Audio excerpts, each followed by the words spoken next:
حضرت ابو ذر غفاری نبی پاک علیہ السلام نے فرمایا زمین کے اوپر، یہ بخاری میں موجود ہے، فرمایا زمین کے اوپر اور آسمان کے نیچے حق بات کہنے والا، سچ بولنے والا میرے ابو ذر غفاری سے بڑا کوئی نہیں، اس سے بڑا حق سچ والا کوئی نہیں۔ حضرت ابو ذر غفاری رضی اللہ تعالی نے کلمہ پڑھا، اور بالکل اس وقت پڑھا جب مسلمان دار ارقم میں ہوتے تھے۔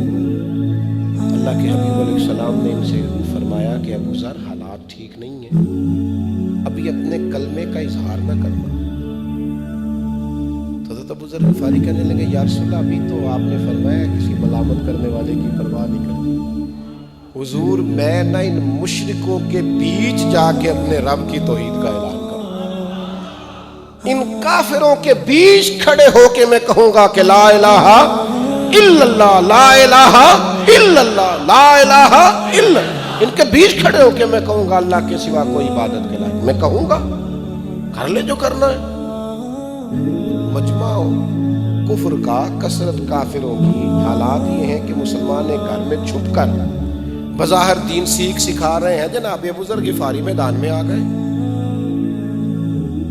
یہ حق کے رستے میں جو زخم لگتے ہیں نا، ان زخموں کی لذت بڑی بہترین ہے۔ یہ ایک خاص ذائقہ ہے، زخموں کا بھی مزہ ہوتا ہے، پتہ ہے آپ کو؟ کبھی زخم ٹھیک ہونے پہ آئے تو اسے چھیڑ کے دیکھو، اس میں بھی ایک لذت ہوتی ہے، زخموں میں ایک مزہ ہوتا ہے۔ اور یہ جو زخم حق کے رستے پہ لگتے ہیں نا، حق کے رستے پہ، ان زخموں میں لذت ہے، ذائقہ ہے۔ یہ جو تانے حق کی راہ میں آپ کو ملتے ہیں نا، یہ آپ کی نیند ضائع نہیں کرتے، یہ آپ کی نیند کو بہتر کرتے، تسلی اور سکون کی نیند آتی۔ ہم نے جتنے تانے سہے ذات کے لیے سہے، کاروبار کے لیے سہے، حق کے رستے میں جو تانے لگتے ہیں ان کا تو مزہ ہی بڑا ہے۔ جفا جو عشق میں ہوتی ہے وہ جفا ہی نہیں، اقبال کہتے ہیں جفا جو عشق میں ہوتی ہے وہ جفا ہی نہیں، اور گر ستم نہ ہو تو محبت میں کچھ مزہ ہی نہیں۔ بے ذائقہ ہے محبت اگر اس میں ستم نہیں ہے۔ آپ سیدھے سیدھے جا رہے ہیں تو آپ کے ڈرائیور ہونے کا پتہ کیسے چلے گا؟ یہ تو 4 کھڈے آئیں گے تو پتہ چلے گا گاڑی چلانی آتی ہے کہ نہیں۔ یہ تو میرے بھائی کہیں رش ملے گا تو اندازہ ہوگا کہ آپ کو رش سے نکلنا آتا ہے کہ نہیں۔ حضرت ابو ذر غفاری رضی اللہ تعالیٰ عنہ بیچ کھڑے ہو کے مشرک اور کافروں کے کہنے لگے لا الہ الا اللہ، لا الہ محمد رسول اللہ صلی اللہ علیہ وسلم۔ انہوں نے وہی کیا جنہوں نے کرنا تھا، انہوں نے پکڑ کے مارا، بڑا شدید مارا۔ حضرت عباس رضی اللہ تعالیٰ عنہ جناب نبی رحمت صلی اللہ علیہ وسلم کے چچا جان، ابھی انہوں نے اپنے کلمے کا اعلان نہیں کیا تھا، وہ آئے جناب ابو ذر غفاری کے اوپر لیٹ گئے، کہنے لگے پاگل ہو گئے ہو؟ تم جب ملک شام کی طرف تجارت کرنے جاتے ہو تو بنو غفار قبیلے سے گزر کے جاتے ہو، اور یہ بنو غفار قبیلے کا آدمی ہے، اس طرح زد و کوب کرو گے تو اپنی تجارت تباہ کر بیٹھو گے، شرم کرو۔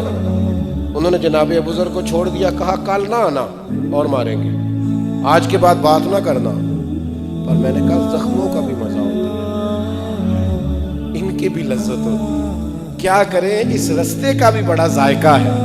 زخم پہ زخم کھا کے جی، اور خون جگر کے گھونٹ پی، اور پھر آہ نہ کر لبوں کو سی، پھر آہ نہ کر لبوں کو سی، کیوں؟ یہ عشق ہے کو دل لگی نہیں۔ حضرت ابو ذر غفاری رضی اللہ تعالیٰ انہوں نے رات بڑی مشکل سے گزاری، وہ ٹائم آیا عصر کے قریب کا ٹائم جب کافر ٹولیاں بنا کے بیٹھتے تھے، پھر آ گئے اور آ کے پھر کہنے لگے لا الہ الا اللہ، لا الہ الا اللہ، لا الہ الا اللہ۔ انہوں نے پھر مارنا شروع کیا، زور زور سے مار رہے ہیں، اور جناب ابو ذر غفاری کہہ رہے ہیں لا الہ الا اللہ۔ مار کھائی راہ خدا میں پر حق حق ہوتا ہے، اس کا اپنا ذائقہ ہے، سچائی کی ایک لذت ہے۔ اور میری ملت کے نوجوانوں خبردار یار، جھوٹ کے سہارے اور جھوٹی عزت کے سہارے زندگیاں بیکار ہو جاتی۔ یہ دیکھو سچے لوگ، انہوں نے پھر مارا، حضرت عباس پھر آئے، انہوں نے پھر چھڑایا۔ نبی کریم کو پتہ چلا نا بار بار مار کھاتے ہیں، تو حضور فرمانے لگے آسمان کے نیچے اور زمین کے اوپر اس سے زیادہ حق کہنے والا بندہ کوئی نہیں، جو حق کہتا ہے اور مار کھاتا ہے، حق کہتا ہے اور مار کھاتا ہے۔